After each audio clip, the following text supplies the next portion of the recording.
Estamos en una nueva entrevista para Chilevisión Noticias y esta vez nos acompaña alguien que no solamente se está presentando con un nuevo show en vivo la próxima semana, sino que también está lanzando disco nuevo junto a John Sister. Hey. ¿Cómo estamos? ¿Cómo se siente estar en este proceso? No solamente llegar a una presentación diferente, un poco lo que vamos a ver ahora en el Movistar Arena la próxima semana, sino que también con este nuevo disco. ¿Cómo fue un poco todo este proceso? Sí, fue un proceso largo. Después que saqué el último álbum de Planes de Medianoche, hace 2 años atrás, de inmediato me puse a trabajar en el siguiente proyecto. Diría yo que una secuela del disco anterior.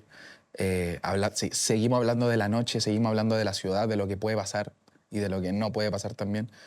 Y claro, tomó mucho tiempo, le di mucha dedicación, mucho enfoque en querer sacar un proyecto y a veces cuando uno saca un proyecto queda como pendiente algunas cosas. Ya, esas cosas pendientes intenté que no pasen en este proyecto.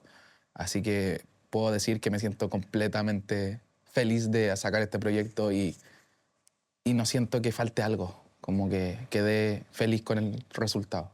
Quería profundizar un poco en eso porque en Planes de Medianoche, si bien también la propuesta en vivo, recuerdo el lanzamiento hace 2 años, estaba toda esta propuesta distinta, quizás un show más con unas aspiraciones más grandes, ¿no? Recuerdo esta cancha 360. Sí se sentía que muchas cosas no habían cuajado, Claro. quizás en algunos aspectos, Ajá. cosa que no vemos ahora en La Ciudad Nunca Duerme, donde sí se siente un proceso, ¿no? Una Claro. experiencia de disco. Claro. ¿Aspirabas a eso? ¿Que generar Sí. una experiencia de como un disco y después que lo veamos en vivo? ¿Eso? Claro, siento que los proyectos que más llaman la atención a mí en lo personal son los proyectos que son 360 de su historia, o sea, de lo que los proyectos muestran. Generalmente los discos siempre son lo musical, pero los artistas que yo más admiro, siempre sus discos van más allá de lanzar solo el disco, sino que ese concepto, esa historia se profundiza en un show en vivo, se profundiza en cualquier arista de lo que ellos vayan lanzando. Desde el merch hasta, como te digo, la performance, todo tiene que ver con ese proyecto y en ese sentido yo quise hacerlo así mismo con este. Y claro, el proyecto pasado quedé con algunas cositas pendientes, pero siento, como te digo, que este proyecto me hace sentir ya más completo, como que tuve mucho tiempo para pensar y producir cosas que antes estaban fuera de mi alcance. 2 años en el tiempo artístico actual es harto tiempo. Sí, harto. ¿Cómo te aproximaste artísticamente a La Ciudad Nunca Duerme?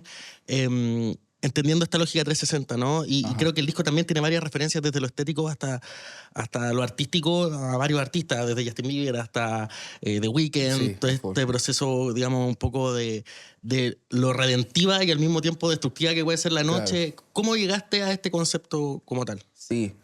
Generalmente cuando uno habla de noche habla de fiesta y cuando uno piensa en fiesta, piensa en reggaetón, piensa en sonidos urbanos fuertes, duros.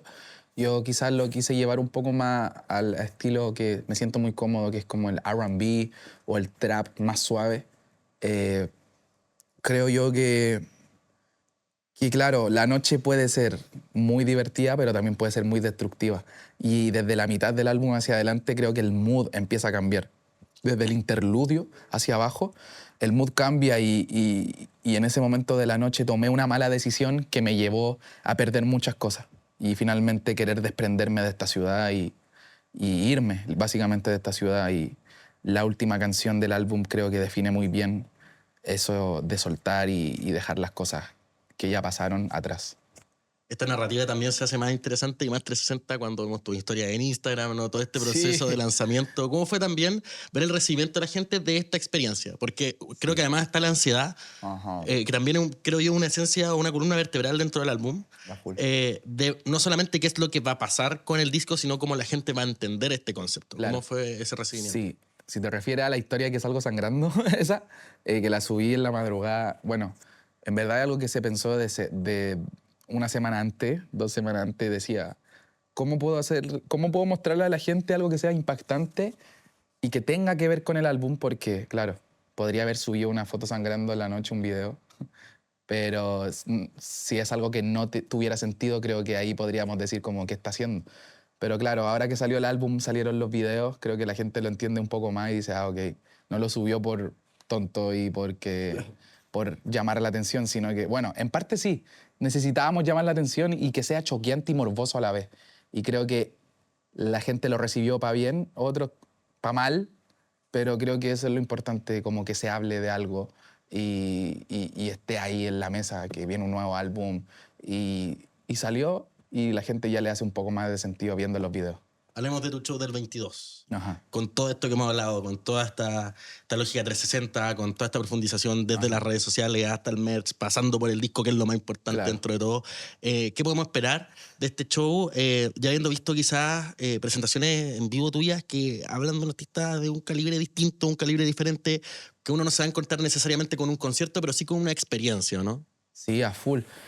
Sigue siendo un concierto, pero a la vez quise guionizarlo un poco más.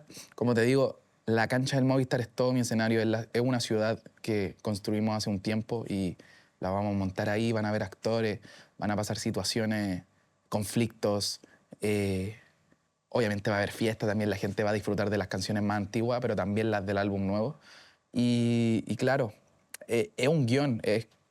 Mientras alguien está haciendo en esta esquina algo, en la otra esquina está pasando otra cosa y eso se ve en pantalla. Switchamos, los técnicos están todos ahí pendientes al guión. Está increíble, va a ser una experiencia única, bonita y van a poder ver una faceta mía quizás que antes no había mostrado tanto. Quiero volver al tema de la ansiedad, Ajá. porque creo que mi canción favorita, o creo la canción que resume un poco el álbum también es Al Vacío, porque El Vacío, es, sí. es la más redonda, digamos, dentro del Ajá. concepto del disco. Y aparece esta figura de la ansiedad, ¿no? Que es como Sí. esta caña moral, ¿no? Como Sí. esta lógica un poco.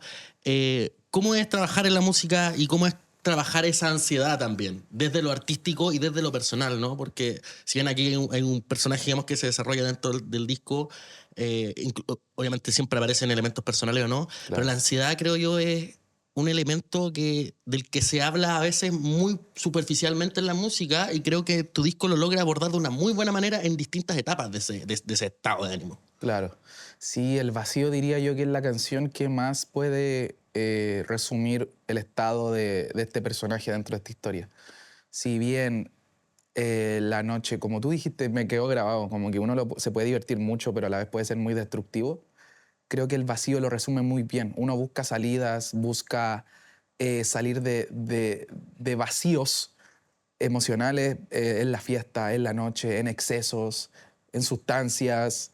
Y creo que El Vacío cuenta esa historia de que a pesar de que uno estuviera rodeado de gente en algún momento, podéis sentirte muy solo, podéis sentirte eh, en ese vacío, básicamente. Y creo que, como tú dices, esa canción define perfectamente, es como la conclusión de todo este álbum. Y Deshabitado, que es la última, que ya es solo una guitarra, creo que ya es cuando empieza a amanecer, cuando ya son las 7 a.m. y te estáis dejando todo atrás, todo ensangrentado. Creo que eso de estar ensangrentado también es un símbolo de... Las heridas no son solamente físicas. Claro, es como...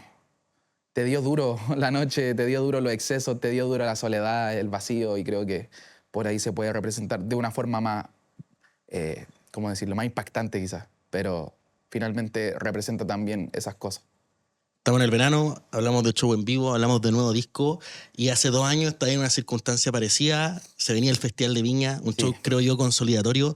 ¿Qué significó para ti ese festival y dónde estamos ahora mentalmente como artista, digamos, yo creo que cuando ya esté ese festival ya eres un artista completo y maduro, Sí. pero quizás el público nacional podía no interpretarlo de esa manera. ¿Dónde estamos ahora a 2 años de ese Festival de Viña y qué significó para ti ese Festival de Viña particularmente? Sí, fue una etapa muy bonita, fue muy bonita esa etapa, lo pasé increíble. Mi familia estaba muy feliz de poder verme en un escenario que es el más importante. Como te digo, es como icónico estar en Viña. Lo veía uno desde chico en la tele y el poder estar ahí era irreal. Creo que en 2 años las cosas cambian mucho, uno crece también, aprende, tiene errores también, es de todo, como cualquier persona y De otro nivel de exposición. Igual. sí, a full. Creo yo que la exposición me gusta, pero solo cuando se trata de mi música. Como que cuando pasa más allá de eso creo que me siento un poco incómodo. Y después de Viña sí llegó mucha exposición, o sea, hasta las abuelitas, cuando yo iba a cualquier lugar a cantar, ya sabían quién era yo. Y eso es choqueante. Es bonito igual, o sea, lo agradezco mucho y que puedan llegar nueva gente a escuchar mi música, pero a la vez es wow, como de no tener nada y que nadie te escuche hasta que abuelitas te conozcan, ¿cachai? Como que esa exposición es bonita, pero a la vez a mí me hace sentir un poco incómodo cuando no se trata de mi música. Yo ojalá que de mí se hable cuando sea música, ¿entiendes? Y eso es lo que busco transmitirle al mundo. Este año vamos a ver a Pablo Chile por primera vez en el festival. Eso. Después de mucho rato, ¿no? Quizás el que se dio la vuelta más larga de todo este Sí, proceso, pero también Pablito. con más mérito en la espalda. Preguntarte, ¿cómo te sientes con esto, con la llegada de Pablo al Ajá. festival? Y lo otro, ¿a quién te gustaría ver quizás en un próximo festival de Viña? ¿A qué artista nacional? ¿Quién crees tú que ya está en esa posición, digamos, de un poco de el gran slam, ¿no? De pasar Sí, por todos los escenarios claro. de por haber. Sí, Pablito creo que el que más merece estar ahí, se dio la vuelta larga, como tú dices.